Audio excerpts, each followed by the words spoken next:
your roof. It's the most important protection against nature for your home or your business. That's why I trust the experts at Exterior Home Solutions.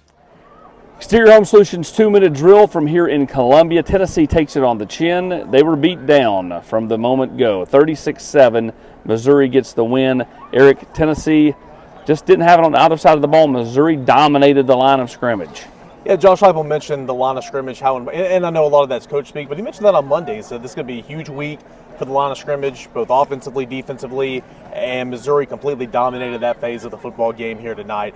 You hold into a field goal early on, you come back, you answer. Had a beautiful throw to Dante Thornton down here in the end zone right in front of us, and you took a lead, but outside of that, nothing going offensively. It felt like the turnover there at the end of the first half, and it was a total team loss. But that fumble from Jalen Wright, that was a backbreaker. It was. The fumble would get a chance either to go up at the half or tie the game at 10. Yeah. And what happens, they get the ball back with 20 seconds to go.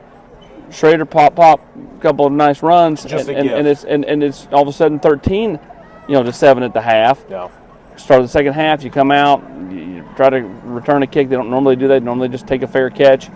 Backed up inside the 15, option play to the short side kind of sets you back. It's just not a good way to start the second half. Yet, there you were, first play of the fourth quarter, you're down 22-7. Nothing's really went your way, but you're in the game. You got Missouri backed up to about the 6-inch line on a 3rd down and 10.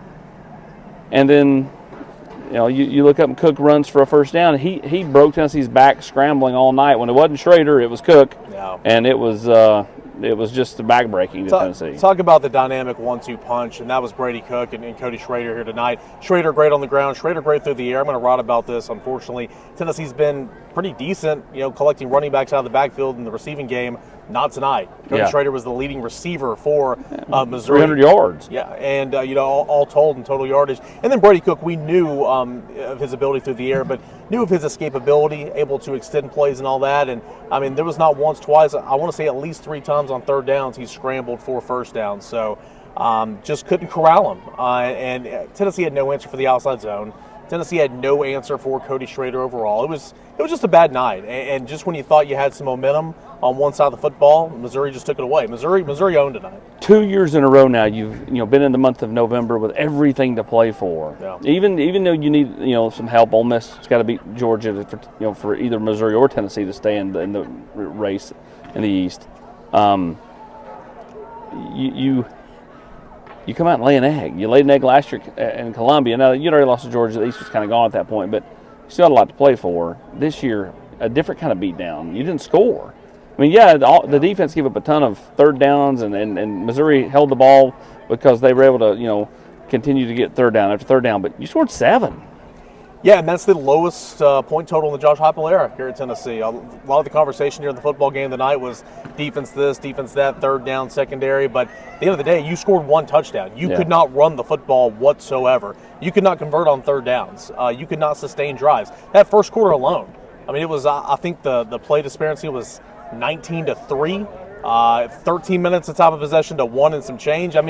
Just from the get-go, you couldn't get anything going offensively. So not a good night offensively whatsoever. We know it was not a good night defensively. And I think, and Josh Heupel kind of mentioned it there when he met with us, the way Tennessee finished this game, not good.